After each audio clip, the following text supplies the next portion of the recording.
Laurent Roland Tonekes, bonjour. Maurice Agua, bonjour, amis téléspectateurs, bonjour. Adrien Tchomankou, bonjour. Bonjour Maurice Agua, bonjour à toutes et à tous. Laurent, bonjour. Adrien Tchomankou, bonjour. Merci pour votre présence sur ce plateau. Nous allons quand même démarrer par un fait important. C'est Nord-Sud Quotidien qui en parle, d'autres journaux en ont parlé. Mais il s'agit donc du port autonome de Cotonou qui ferme ses portes au Niger. Laurent Roland Tonekes, faut-il dire les choses en ces termes ou faut-il dire que le port autonome de Cotonou a pris une décision pour arrêter la saignée des camions alignés le long de la frontière de l'autre côté du Niger, Laurent Roland Tonekes? Alors, il faut déjà rappeler que hier, Benoît Libéré écrivait que la frontière serait ouverte jeudi, je crois que c'était hier. Je crois, oui. Et je disais que ce qui n'est pas vrai. Ce qui n'était pas vrai.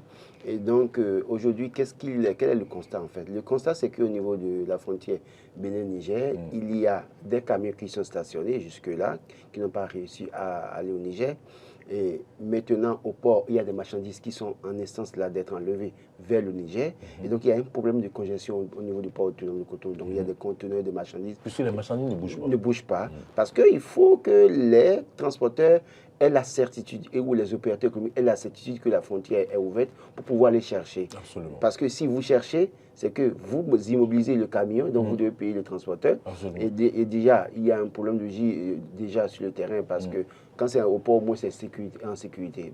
Mais là, il y a un problème d'espace qui se pose au niveau du port autonome de Cotonou, ce qui motive une telle décision. C'est vrai que ça règle un problème, c'est-à-dire que de ce point de vue, quand on regarde la situation maintenant, c'est que on peut, avec le temps, trouver de l'espace pour d'autres pays ou bien d'autres marchandises qui peuvent venir au port. Parce qu'à la où vont les choses, si on continue à accepter les marchandises qui doivent aller au Niger, venir au port de Cotonou, c'est que ça va davantage créer une situation difficile à gérer.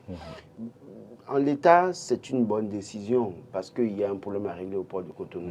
Mais de l'autre côté, qu'est-ce que nous gagnons dans cette affaire, le Bénin? Qu'est-ce que nous perdons dans cette affaire? Et c'est ça qui m'intéresse beaucoup plus en tant que citoyen béninois. C'est-à-dire qu'on a beau dire, oui, il faut appliquer les décisions de la CEDEAO, on a beau dire, il faut fermer les frontières, on a beau dire qu'il faut arrêter maintenant les importations à destination du Niger qui doivent passer par le port de Cotonou, d'accord? Mais est-ce que nous ne rendons pas service aux ports voisins?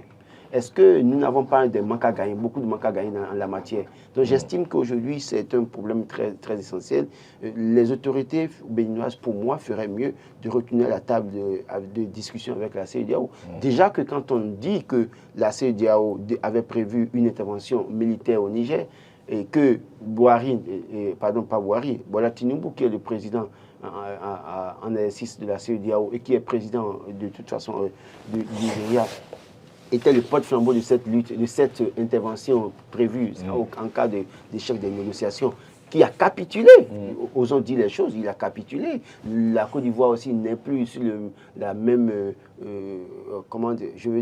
n'a pas la même dynamique qu'au départ. Donc finalement, tous les pays sont en train de revoir leur stratégie, leur position. Il y a les chefs d'état-major de la CEDEAO, en tout cas pour les pays qui sont en dehors du Mali, du Niger, du Burkina Faso, les autres étaient encore au Nigeria. Donc pour discuter également, pour voir qu'est-ce qu'il faut faire. Donc quand on constate que ce que nous faisons, ça ne marchera pas. Et quand vous suivez la déclaration du ministre de l'Intérieur, sauf erreur pas, au cours d'une réunion à Lomé, qui disait ce que dit la CEDEAO, ce n'est pas faisable. À défaut d'intervenir militairement, c'est qu'il vaut mieux venir chercher le cadavre de Bazoum. Donc, quand c'est comme ça, il vaut mieux carrément ramener la balle à terre, discuter et maintenant, en même temps, faire en sorte que les pays qui ont des intérêts avec le Niger continuent à profiter de ces intérêts, plutôt que parce que cette décision qu'on prend maintenant. Écoutez, regardez le nombre de transporteurs qui seront sans travail pendant un bon moment. Regardez ce que nous perdons. En termes de les stations vendent du carburant. C'est toute une chaîne en réalité. Donc, j'ai comme l'impression qu'on voit le mal, on prend le problème d'un seul côté en oubliant tous les facteurs autour, dans une certaine mesure. Je crois que le Bénin ferait mieux, pour moi, d'aller à la table de discussion avec la CEDEAO pour dire, écoutez, cette décision en réalité, ça ne nous arrange pas. C'est vrai que c'est à appliquer, nous l'avons appliqué pendant un moment, mais voilà les conséquences pour notre économie, voilà les conséquences pour les filles et les fils béninois, voilà les conséquences pour les transporteurs qui gagnent, voilà les conséquences pour le secteur pétrolier. C'est énormément de choses que nous perdons. Je crois que oui, on prend une décision pour régler le problème d'espace au port de Cotonou, mais en réalité, n'oublions pas les autres facteurs qui énormément posent un problème à l'économie béninoise. On nous dira que ces derniers mois, les recettes de la douane ont augmenté. D'accord, je veux bien croire que ça a vraiment augmenté. Quand on sait que le grand flux de marchandises qui quittent le port, c'est à destination du Niger, et qu'on nous dise que la frontière est fermée depuis, que les camions sont stationnés à la frontière, mais qu'on nous dise dans le même temps qu'il y a eu croissance au niveau des recettes de la douane, je veux bien croire sur quel levier on a pu jouer pour avoir cette croissance au niveau des recettes de la douane. Adrien Chobankou, voilà la situation, les journaux qui écrivent que oui, le port de Cotonou a fermé voilà, ses portes au Niger. Faut-il dire les choses ici? Est-ce qu'il n'est pas temps que le Bénin, diplomatiquement, puisse négocier avec le Niger pour que cette frontière soit ouverte pour le bonheur des transporteurs qui ont du mal à joindre les deux bouts depuis 3 mois, je vais dire. Monsieur Maury Agua, il faut dire que le Bénin négocie avec la junte. Ce n'est pas faisable, ce n'est pas possible de sitôt. En fait, c'est la CEDEAO qui a pris une décision et le Bénin, en tant que membre de la CEDEAO, est obligé de se plier à cette décision. Le Bénin négocie avec le Niger, c'est une très bonne chose, mais ça ne peut pas marcher, d'autant plus que le Bénin est souple. Le Bénin a opté qui est ouverture de couloir pour qu'on puisse convoyer des produits vivriers à nos compatriotes, à nos sœurs, qui sont nos frères, qui sont en difficulté au Niger, mais la junte s'est opposée parce que la junte pense quand même qu'une fois de couloir ouvert, c'est qu'il peut y avoir d'autres choses qu'on peut faire passer par cet espace. Donc je pense quand même que le problème est plus profond que ça. Et comme l'a dit tout à l'heure Roland, c'est que le Bénin doit se rapprocher autrement du président en exercice de la CEDEAO pour lui poser de façon concrète le problème que nous vivons avec le Niger. Parce qu'il faut dire les choses telles que les choses sont, c'est des milliards que nous perdons. Ce n'est plus question de millions, nous parlons désormais de milliards. Écoutez, on va vous dire, les recettes de la douane ont augmenté. Les recettes de la douane, ce n'est pas seulement au port autonome de Cotonou, c'est ce que vous ne comprenez pas. C'est par de l'autre côté du Togo et à Craquer, ainsi de suite. À l'intérieur du pays aussi. Donc, les recettes de la douane augmentaient, oui, mais les recettes de la douane ont drastiquement chuté du côté du port autonome de Cotonou. Et c'est ça, ce communiqué vient prouver ça. Le communiqué dit quoi? Parce qu'on constate qu'il y a des marchandises qui pourrissent à l'entrée de Malanville et des conteneurs qui quittent ici, qui n'entrent pas. Des véhicules sont stationnés sur des kilomètres et vous voyez les conséquences.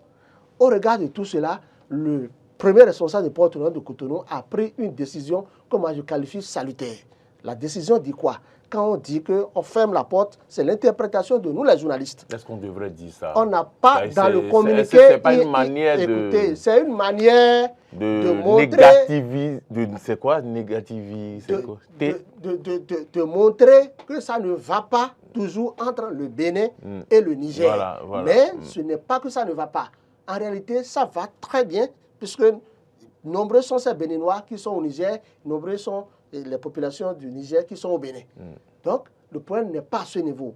C'est-à-dire, nous, journalistes, nous n'aimons pas à un moment donner des titres ronflants pour faire couler un peu nos marchandises. Parce qu'on va dire ronflant, des titres... Mais ce qu'il faut dire, que dit le communiqué? Le communiqué a été très clair. C'est-à-dire, le communiqué dit... Des titres pour enfoncer le clou, on peut le dire. Le communiqué dit, chers opérateurs économiques, si vous devez envoyer des produits désormais vers le Niger, la voie ne passe pas. Orientez vers un autre pays voisin vos marchandises. ou bien les marchandises qui sont là actuellement au port autonome de Cotonou ou qui rôdent déjà en haute mer, qui viennent, il faut prendre la décision de ce que ces marchandises soient consommées en République du Bénin. Ok. Vous voyez un peu ça? Ou bien, dès que ces marchandises sont là, faites en sorte que ces marchandises transitent par un autre pays ou d'autres pays pour se rendre au Niger. Parce que la frontière Bénin-Niger, par le biais de Malanville, nous perdons énormément. En réalité, nous perdons énormément des centaines de millions, pour ne pas parler de milliards, depuis que cette affaire a commencé, cette affaire de coup d'État. Je pense que le pays qui est le plus concerné par les affres du coup d'État, c'est le Bénin. Donc je pense que Tinubu doit appeler ses pairs, membres de la CEDEAO, pour que s'il faut lever cette sanction, il faut que la sanction soit levée. Laissez-moi vous dire... Ce n'est pas Tinubu, Tinubu ne subit pas comme le Bénin. C'est au Bénin de se rapprocher de Tinubu et de la CEDEAO. Tout à fait. Il faut que Patrice Talon se rapproche. Ne ressent pas, les transporteurs nigériens ne ressentent pas ce que ressentent les transporteurs béninois. C'est de ça qu'il est question. Je pense que c'est le Bénin qui doit faire le pas maintenant pour leur dire, écoutez, chers pères de la CEDEAO, voilà le problème, mais voilà les difficultés de mes compatriotes. Parce que j'ai comme l'impression qu'on prend une décision au sommet de l'État, mais qu'on se fout pas mal des transporteurs, des opérateurs économiques au plan local. Les transporteurs béninois souffrent. Nombreux sont ces transporteurs béninois dont leurs enfants sont encore à la maison. Les enfants n'ont pas commencé la rentrée scolaire. Ouais, c'est pas faux. Un mois après, des enfants des transporteurs béninois n'ont pas démarré la rentrée scolaire. C'est très grave. C'est pas faux. Je sais de quoi je vous parle. Je suis responsable d'une ONG. Des gens nous ont écrit, des gens nous ont saisis. Ils ont demandé à ce que nous venions les appuyer. Non, mais on n'a même pas besoin d'aller loin. Va pas. Ah, Djaboul, allez là, voir les transporteurs, poser la question. Ils sont là stationnés depuis des jours. Et c'est des frais qui des doivent avoir. Les transporteurs béninois doivent ils payent le loyer. Ils doivent beaucoup de choses. Il y a un transporteur allait me voir et quand les gens vous voient parler à la télé, on pense que vous avez de l'argent. Ils pensent que moi, je peux lui prêter de l'argent ou bien il va se servir de son camion et il a dit qu'ils ont une manière de couper la tête. Il va commencer par faire un camion benne et commencer par prendre du sable avec. Si je peux lui prêter de l'argent, il va amener ça chez un soudeur et on va couper les trucs. J'ai dit, il dit que c'est lui qui me dit que ce n'est pas de sitôt l'ouverture de la frontière entre le Bénin et le Bénin. Vivement que ce soit de sitôt, on ne va pas dire ça. C'est-à-dire, moi, je suis en train de le ramener à la je dis non, que c'est une situation qui va vite se gérer. Il dit non, hein, que lui, là, qu'eux, ils ont des responsables. Les responsables lui ont dit que c'est parti pour 6 mois. Maintenant, effectivement, on est en train de faire 3 mois. Maintenant, ce qui me préoccupe, quelle est l'affaire du doyen Takou qui parle d'ouverture de frontières? Lui, je crois que hier j'étais dans une rencontre avec des journalistes. J'ai compris que Takou avait fait une information à Takou en réalité. En fait, c'est une manière de forcer le gouvernement à agir. En fait, c'est comme il le dit souvent, que je leur ai fait ça, je les ai mis dans le pétrin, quoi. Ils sont obligés maintenant de revoir leur posture. C'est l'impression que j'ai. C'est pourquoi hier, quand Ahmed me posait la question, je disais sera parce que serait, parce que moi-même, je n'étais pas aussi... Il a voulu jeter un pavé dans la barre pour voir un peu.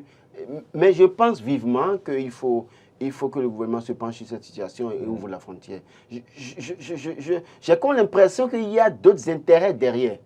C'est l'impression que j'ai, et que ces intérêts, au-delà de tout, à cause de ces intérêts, on s'en fout de tout ce que vivent les autres usagers du port autonome de Cotonou, des transporteurs et autres qui vont là-bas. Écoutez, aller au niveau du Niger, de la frontière, j'ai échangé avec des gens du côté de la frontière, même les bonnes dames qui font des activités, ceux qui font des activités, tout est au ralenti, c'est difficile. Comment est-ce qu'on peut vivre comme ça? Qu'en est-il de l'oignon? Vous voyez, avant, quand vous achetiez, on pouvait vous donner de l'oignon à volonté. Maintenant, les repas que nous consommons, tels que, comment on appelle ça, qui ont besoin d'oignons, c'est comme ça, on vous sait maintenant. Est-ce que tu peux même oser demander l'oignon à la dame? Est-ce que tu peux demander qu'on te complète l'oignon? Son regard déjà suffit pour que tu comprennes que faut pas. Moi, je pense que c'est un problème réglé. Quand on ferme la frontière et quand on dit que, oui, finalement, plus de marchandises à destination du Niger, on fait la part belle au port de Lomé.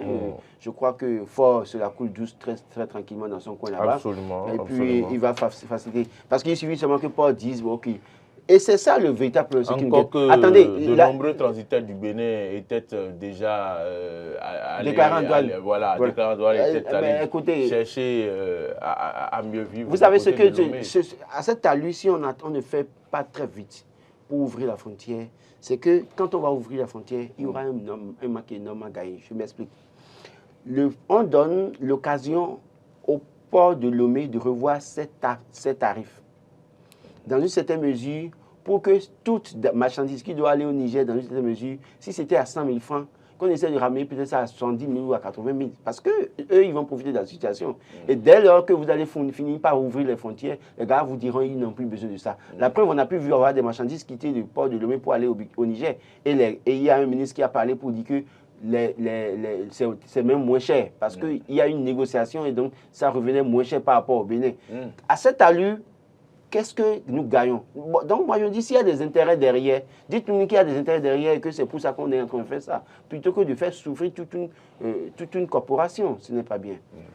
Alors, on va passer à un autre sujet. Oui. Sinon, j'attends de vérifier une information parce qu'on m'a dit qu'il y a une situation qui a été faite pour pouvoir améliorer les conditions du trafic, c'est-à-dire pour faire transiter maintenant des marchandises qui vont quitter par exemple le Bénin, passer par le Togo, aller au Burkina, que le Togo par exemple a pris une décision pour encourager d'une manière ou d'une autre le transit. Donc, oui, justement. C'est possible. Est-ce qu'on a des problèmes avec le Burkina? Non, non. En fait, on avait le même problème avec le Niger, le Burkina Faso par le passé, où on avait fermé les frontières quand il y avait un coup d'État.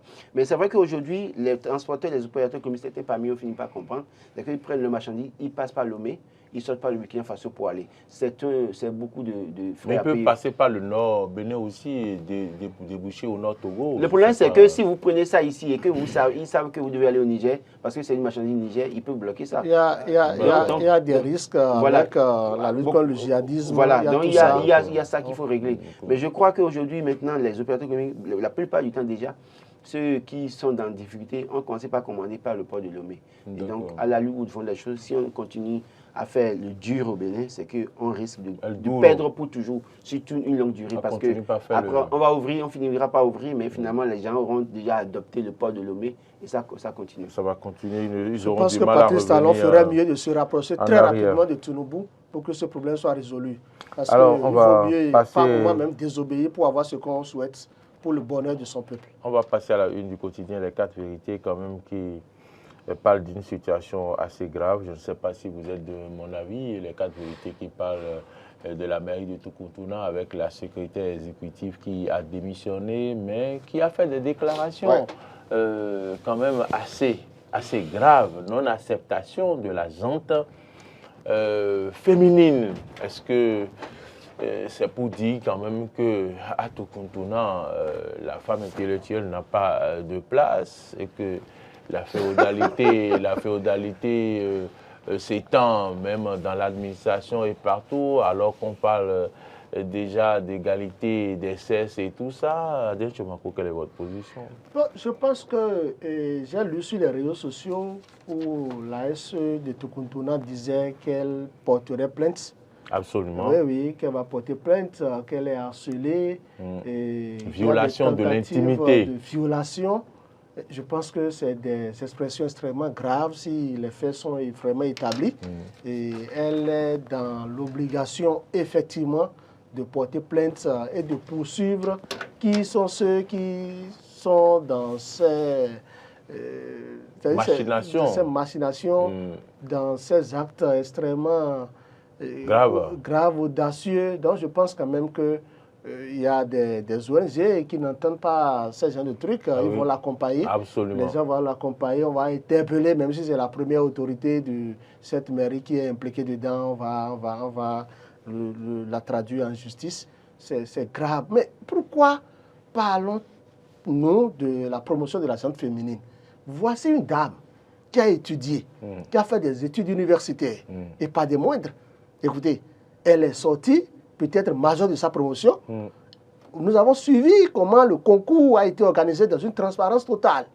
Elle est admise. Après cette étape, on dit maintenant on va jouer au tombola. C'est une question de chance. on fait du tirage au sort.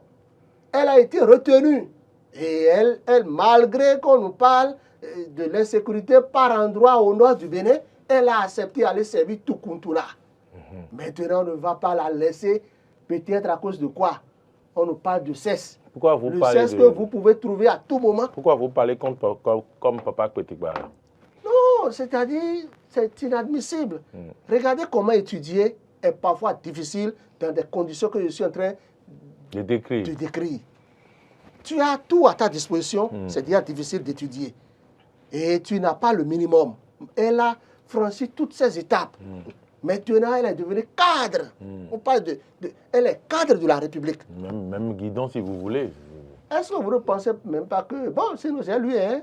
Si c'est pourquoi je dis que si les faits sont établis, même là où elle a parlé des actes délictueux, actes de corruption, où on lui impose des choses, mais les gens vont faire la prison presque à vie si les faits sont établis. Donc je pense quand même qu'elle a mon soutien, elle n'a qu'à aller devant le procureur pour pouvoir... Elle n'a qu'à trouver un bon avocat. Et c'est vrai, elle doit avoir des preuves. Elle n'a pas besoin d'avocat. Les gens vont être volontaires pour la défendre dans ce genre de situation. Donc, ça me rappelle mon professeur à qui je pense, professeur Oku Christophe, qui disait que lui n'est pas un cadre, il est un guidon. Un guidon, c'est ça qui vous guide. C'est plus que le cadre. Donc voilà, comme vous parlez du cadre, ça me fait rappeler mon professeur à l'université. Mon maître de mémoire, de maîtrise, professeur Oku Christophe, à qui je fais un clin d'œil. C'est Oku, oui, c'est ça. Merci beaucoup. Laurent, qu'est-ce que vous avez à dire par rapport à ce que dit Adrien Tchomakou, qui dit qu'il a tout son soutien. Il a tout son soutien. Non, je crois que quand on suit un peu ce que la dame dénonce, on ne peut pas imaginer qu'en 2023, les gens soient encore à ce niveau. J'ai pitié pour ceux qui, certainement, se retrouvent dans cette situation que la dame dénonce, parce que apparemment, ils ne connaissent pas la dame dont on parle. Parce que la dame a bien des parents dans l'appareil d'État. Et c'est là que ça va se sentir très mal pour ceux qu'elle aura la... Marchande de cité.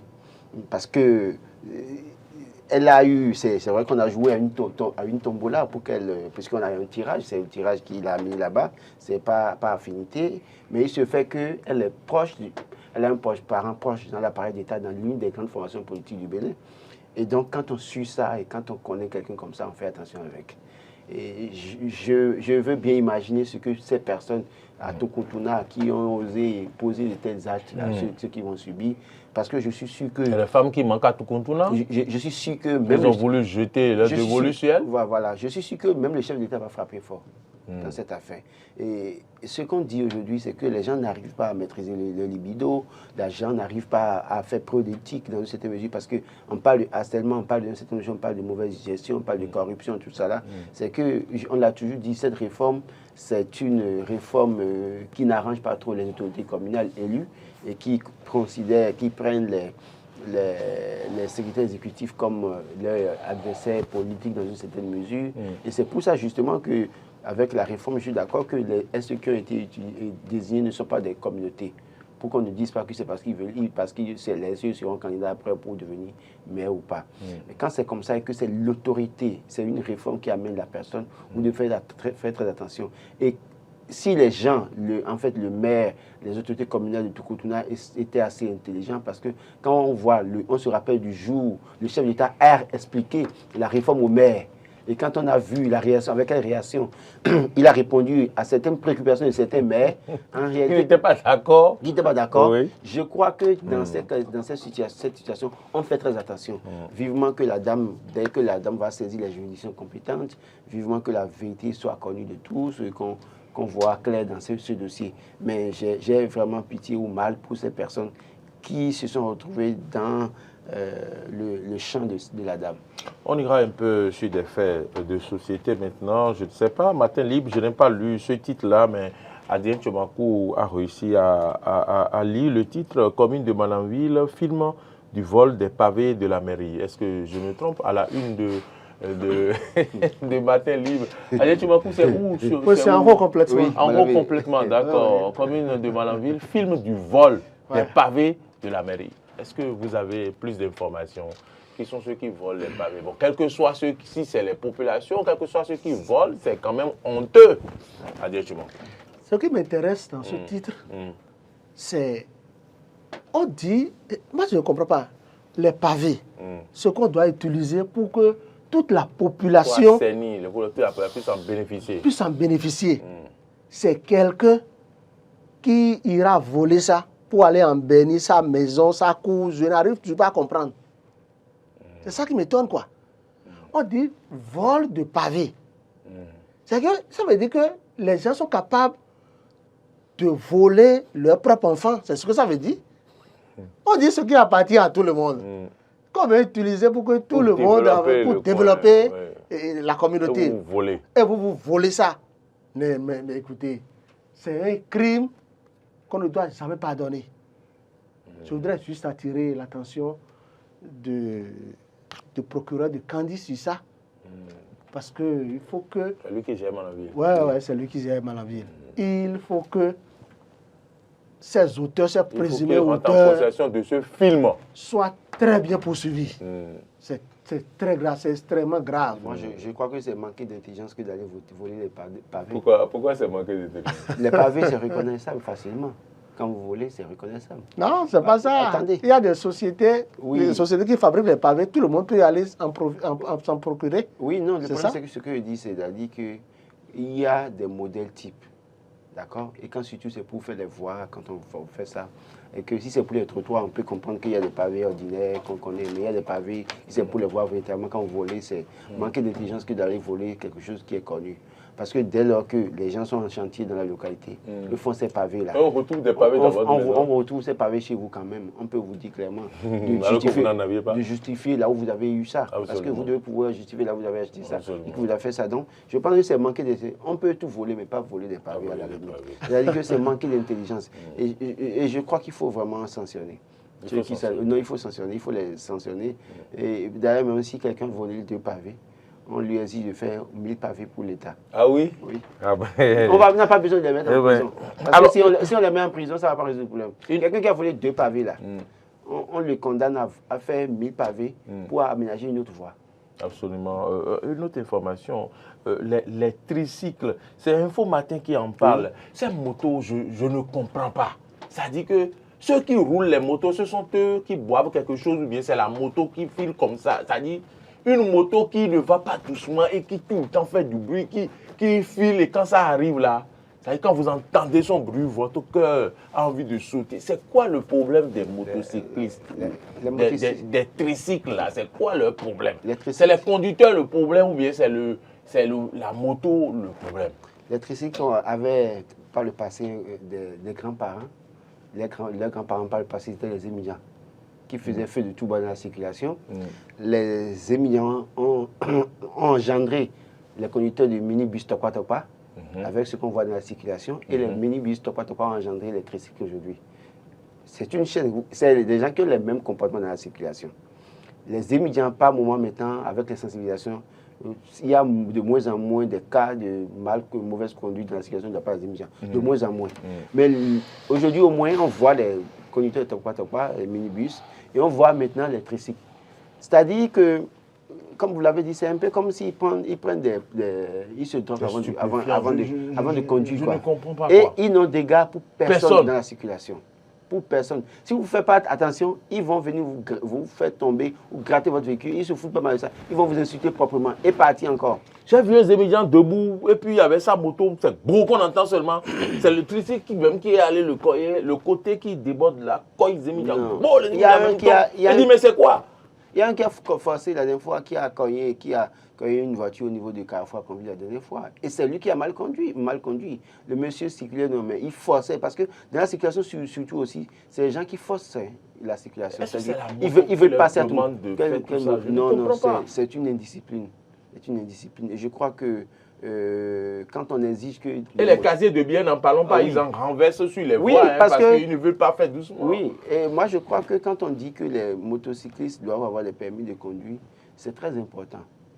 Et je crois que moi-même, je n'ai pas fait le permis de conduire. Il faut commencer par les conducteurs de tricycle d'abord. Oui, il faut vraiment commencer à contrôler ça. Parce que quelqu'un qui normalement fait la conduite et qui a la conscience ne peut pas conduire ce qu'ils font là. Donc quand on va contrôler, commencer à contrôler, et d'ailleurs même, je crois que c'est la meilleure option que propose Martin Libre aussi, ça dit que si on doit voir les tricycles, il y a une heure à laquelle on doit les voir. Oui, il faut vraiment aussi voir. Donc, on les mettre à 1h du matin tel qu'on a prévu, parce qu'il y a une heure de circulation pour les camions. Il y a une heure de circulation pour les camions. Pourquoi ne pas peut-être prévoir cette heure de circulation aussi pour les tricycles?